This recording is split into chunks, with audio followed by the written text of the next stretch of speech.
Hello guys, what is up, welcome to study of life. कैसे हो बच्चा party? आज की क्लास में एक और बेहतरीन लेक्चर हम लेकर चलने वाले हैं, जो अभी आपके प्री बोर्ड्स में, अभी आपके स्कूल में तो चल रहा होगा, और प्री बोर्ड्स में तो पक्का आने वाला है। चैप्टर का नाम है बैलेंस ऑफ पेमेंट्स। तो अपनी कुर्सी की पेटियां बांध लीजिए और कॉपियां निकाल लीजिए। चलिए शुरू करते हैं बैलेंस ऑफ पेमेंट्स।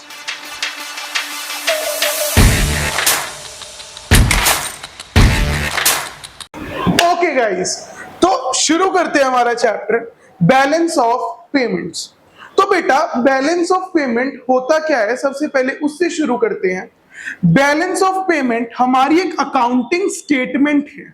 हम एक स्टेटमेंट बनाते हैं जिसमें सारे हम रिवेन्यूज, हमारे एक्सपेंडिचर्स, सब कुछ हम लेकर चलते हैं। तो बैलेंस ऑफ पेमेंट एक ऐसा रिकॉर्ड है जिसके अंदर एक कंट्री की ट्रांजैक्शन होती है, एक देश की ट्रांजैक्शन होती है रेस्ट ऑफ द वर्ल्ड के साथ। सपोज करो हम इंडिया वाले हैं, हमारी कुछ रशिया के साथ ट्रांजैक्शन है, हमारी कुछ पाकिस्तान के साथ ट्रांजैक्शन है।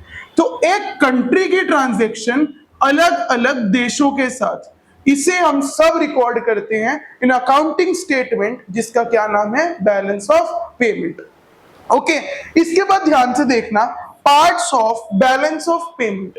बेटा, बैलेंस ऑफ पेमेंट तीन अकाउंट्स होते हैं बैलेंस ऑफ पेमेंट के अंदर। पहले का नाम है आपका करंट अकाउंट, अगले का आपका नाम है कैपिटल अकाउंट, अकाउंट्स आपके दो हैं, बट एक तीसरी चीज बेटा आपकी और आएगी, ऑफिशियल रिजर्व्स।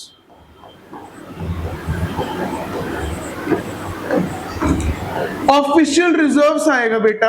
तो हम ये तीन टॉपिक पढ़ने वाले हैं, current account, capital account, official reserves account. तो फटाफट बच्चों, पहले क्या करो, इसका स्क्रीनशॉट ले लो, कॉपी में नोट कर लो कि बीओपी क्या होता है, बीओपी का डेफिनेशन क्या है और बीओपी के पार्ट्स क्या हैं। फटाफट इसका स्क्रीनशॉट ले लो या कॉपी में नोट कर लो। ओके गाइस, तो सबसे पहले हम चलेंगे बीओपी के करंट अकाउंट में। तो बीओपी का बेटा करंट अकाउंट क्या होता है, ध्यान से देखना। करंट अकाउंट एक ऐसा अकाउंट होता है जिसके अंदर सारे ट्रांजैक्शंस होते हैं related to exports and imports. Export import, लेन देन, आदान प्रदान, इसके जो भी ट्रांजैक्शन है गुड्स के और सर्विसेज के, तो वो सारे हम किस में रिकॉर्ड करते हैं बेटा, करंट अकाउंट। अब करंट अकाउंट में यूनिलेटरल ट्रांसफर्स भी इंक्लूडेड होते हैं, वन साइडेड ट्रांसफर। बेटा, अगर मैं अपने घर को पैसा भेज रहा हूं और मैं बाहर रहता हूं देश के, तो एक बात बताओ, क्या वो मैं कुछ एक्सपेक्ट कर रहा हूं कि बदले में मुझे कुछ मिलेगा? नहीं। तो वन साइडेड ट्रांसफर है, जिसे हम क्या बोलते हैं, यूनिलेटरल ट्रांसफर। जितने भी वन साइडेड ट्रांसफर होते हैं वो भी इंक्लूडेड होते हैं करंट अकाउंट के अंदर। अब कुछ मैं आपको रूल बताऊंगा कि जो करंट अकाउंट होता है वो एसेट लायबिलिटी स्टेटस पे इफेक्ट नहीं करता। एक बात बताओ, अगर मैं अपने घर में पैसा भेज रहा हूं तो क्या उनके लिए एक लायबिलिटी है कि उन्हें मुझे पैसा वापस भेजना है? नहीं बेटा। तो जो ये तीन है, एक्सपोर्ट, इंपोर्ट, यूनिलेटरल ट्रांसफर, इनसे कभी भी एसेट लायबिलिटी स्टेटस अफेक्ट नहीं होता। ये नॉर्मल रिवेन्यू नेचर की आइटम होती है, इससे कोई भी एसेट लायबिलिटी स्टेटस नहीं आएगा। ओके गाइस, इसका फटाफट स्क्रीनशॉट ले लो, कॉपी में नोट कर लो। Done guys? ओके, आगे अगर मैं चलूं बेटा, तो करंट अकाउंट के तीन पार्ट्स होते हैं। पहले का नाम है विजिबल ट्रेड, जिसमें हम क्या करते हैं मैं आपको बताता हूं, import and export of goods and services. Import and export of goods and services, but इसमें हम सिर्फ गुड्स लेकर चलेंगे, because goods are of tangible nature. Tangible क्या होता है, जिसको हम देख सके और टच कर सके, फील कर सके। बेटा, ये टेंजिबल नेचर का होता है। और import and export of goods, ये आता है हमारे विजिबल ट्रेड में। ये आता है हमारे विजिबल ट्रेड में, क्योंकि हम इसको देख सकते हैं। इसका बेटा एक और नाम है balance of trade. Balance of trade, इसका एक और नाम है बैलेंस ऑफ ट्रेड। ओके, अब बैलेंस ऑफ ट्रेड भी बेटा इसे बोलते हैं क्योंकि इसका एक रीजन है। इसका बैलेंस ऑफ ट्रेड का ये फॉर्मूला है export of goods minus import of goods, export minus import, कि जितना गुड एक्सपोर्ट हुआ माइनस जितना गुड इंपोर्ट हुआ, तो इसका जो फाइनल आंसर है वो क्या आ जाएगा बेटा, बैलेंस ऑफ ट्रेड, BOT। तो बैलेंस ऑफ ट्रेड हमारा होता है विजिबल ट्रेड, जिसके अंदर हम सामान का आदान प्रदान करते हैं। सपोज करो बेटा मेरे पास ये चेयर है, मेरे पास ये चेयर है, अगर मैं इसको एक्सपोर्ट कर रहा हूं या इंपोर्ट कर रहा हूं, तो आप सबको दिख रही है चेयर है, आई होप दिख रही हो, दिख रही है भाई सबको ये चेयर है। तो ये चेयर हमारी विजिबल ट्रेड में आएगी, ये चेयर हमारी visible trade balance of trade में आएगी। Got it? इसके अंदर इनविजिबल ट्रेड भी होता है बेटा, जिसके अंदर हम import and export of services करते हैं, import and export of services.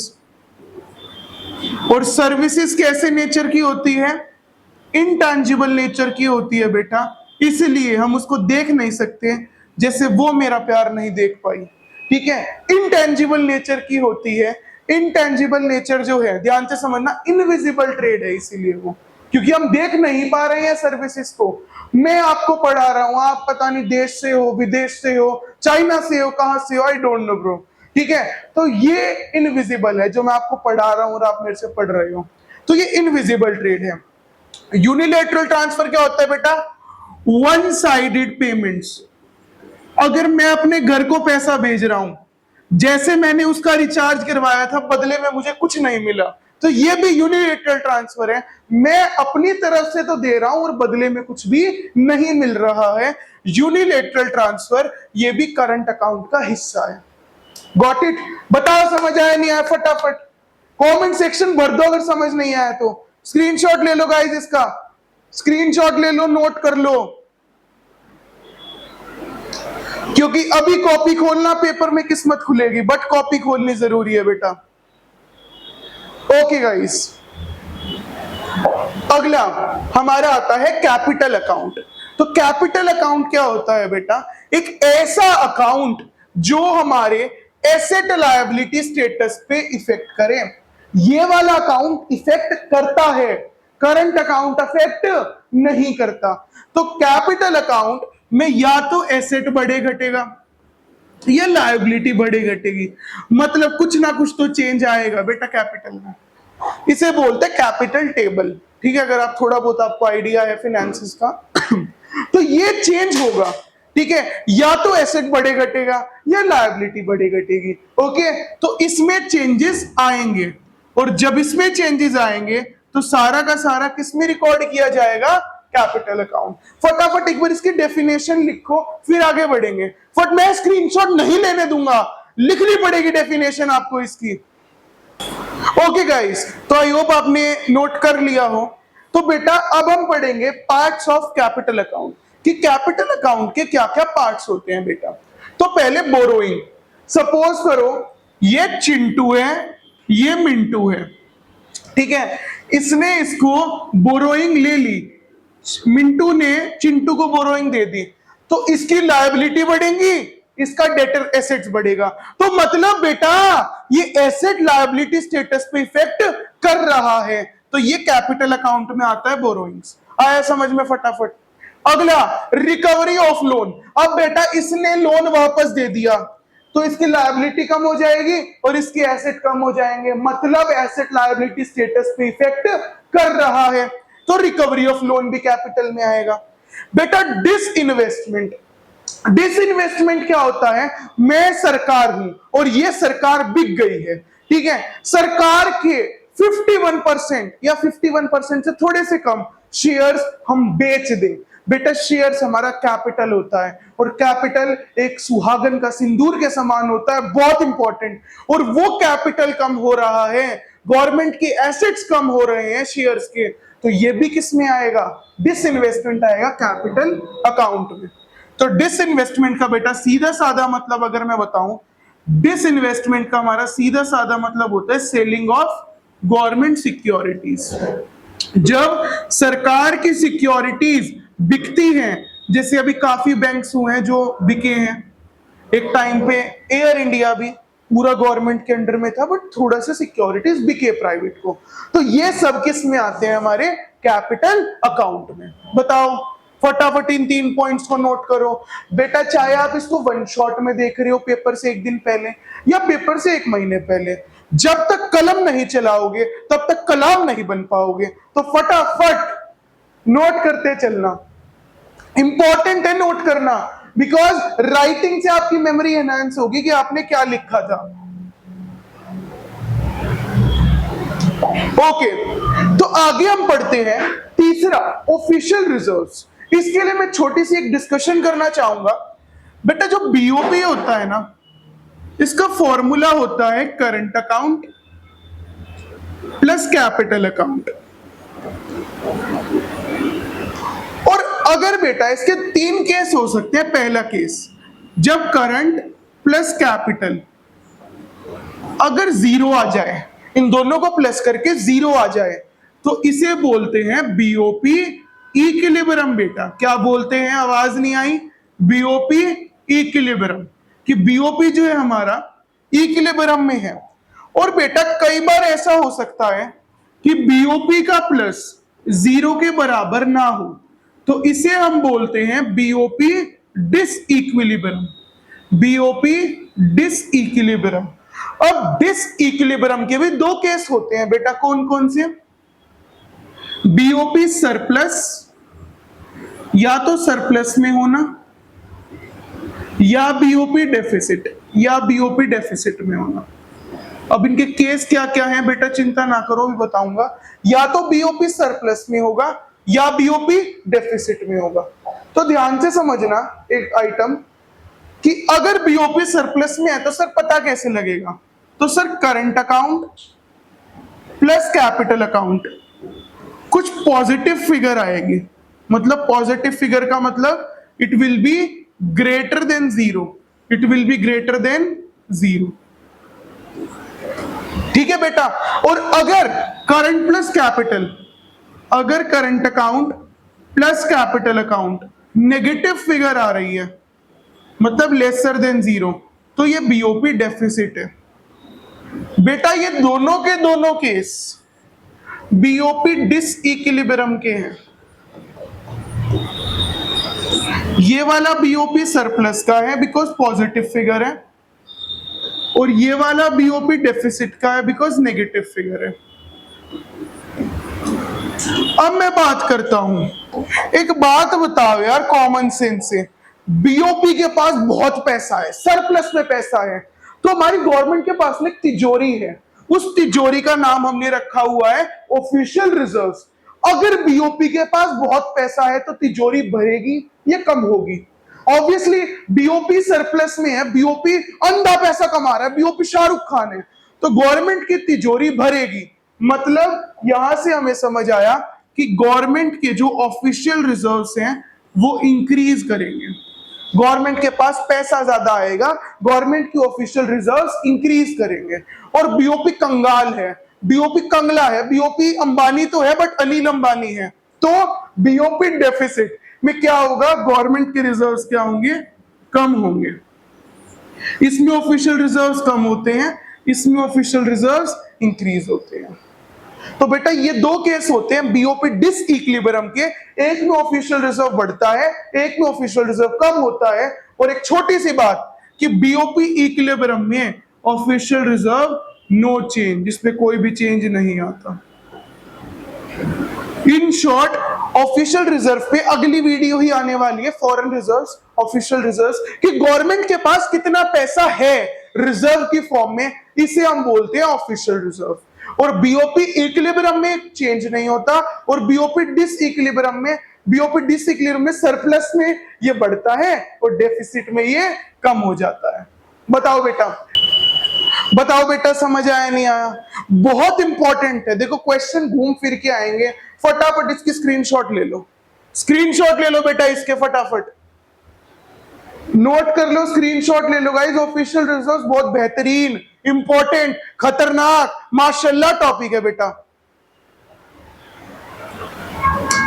और ये बीओपी डिसइक्विलिब्रियम हमने देखा।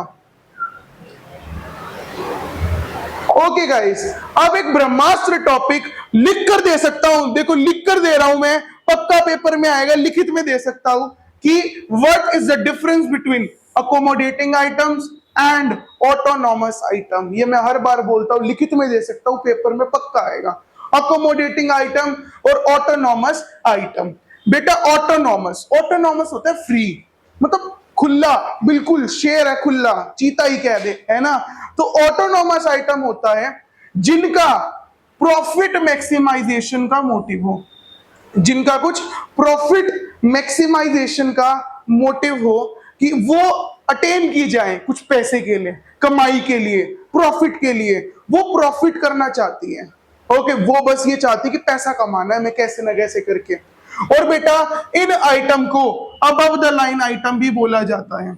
इनका दूसरा नाम क्या है? Above the line items.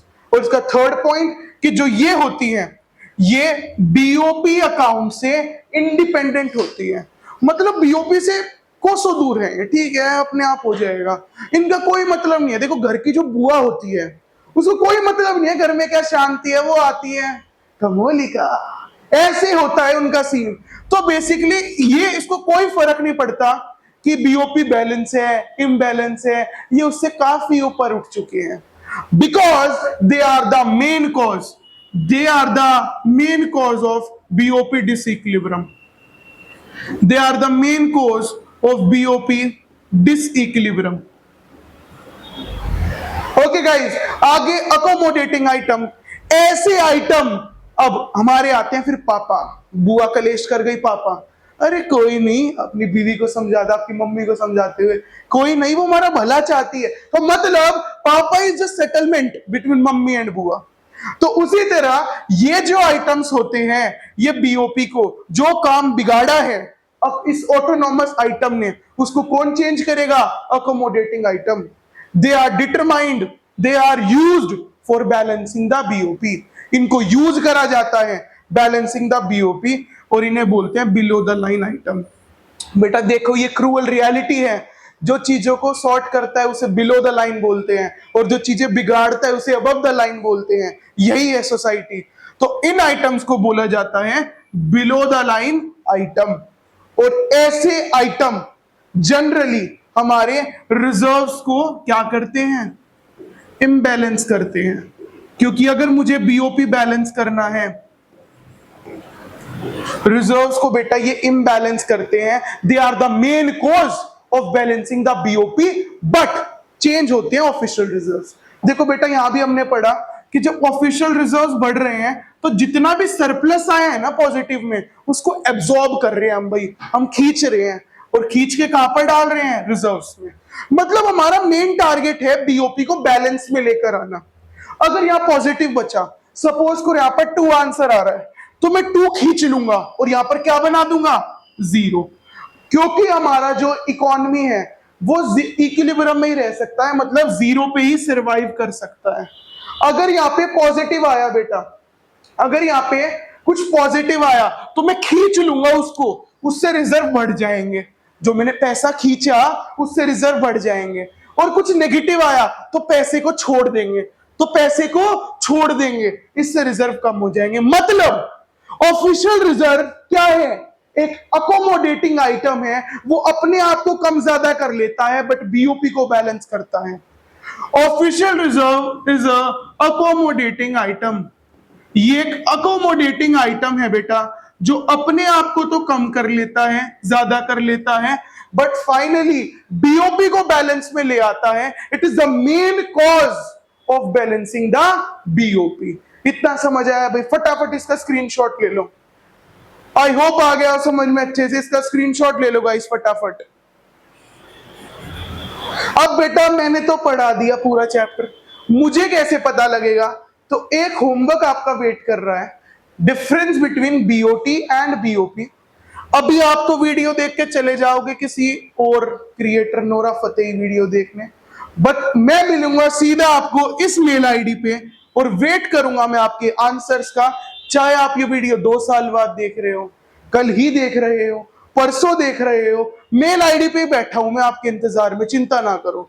तो इसका प्रॉपर प्रेजेंटेशन के साथ आंसर लिखकर, जैसे बोर्ड्स में आप लिखने वाले हो, इस मेल आईडी पे भेजो, मैं पर्सनली आपके आंसर को चेक करके भेजूंगा। ये क्योंकि है ब्रह्मास्त्र होमवर्क आपका। आई होप ये होमवर्क क्लियर है सबको। Give me thumbs up in the comment box bro. Okay, तो आज के लेक्चर के लिए हम इतना ही रखेंगे। आई होप आपको ये लेक्चर पसंद आया हो, और पसंद आया तो आप ये लेक्चर हमें कैसे बता सकते हैं कि आपको पसंद आया है? Through a like. एंड अगर आप अमेजिंग क्लासेस चाहते हैं, ऐसी वन शॉट में क्विक रिवीजन, तो इस चैनल को कर ले फटाफट सब्सक्राइब।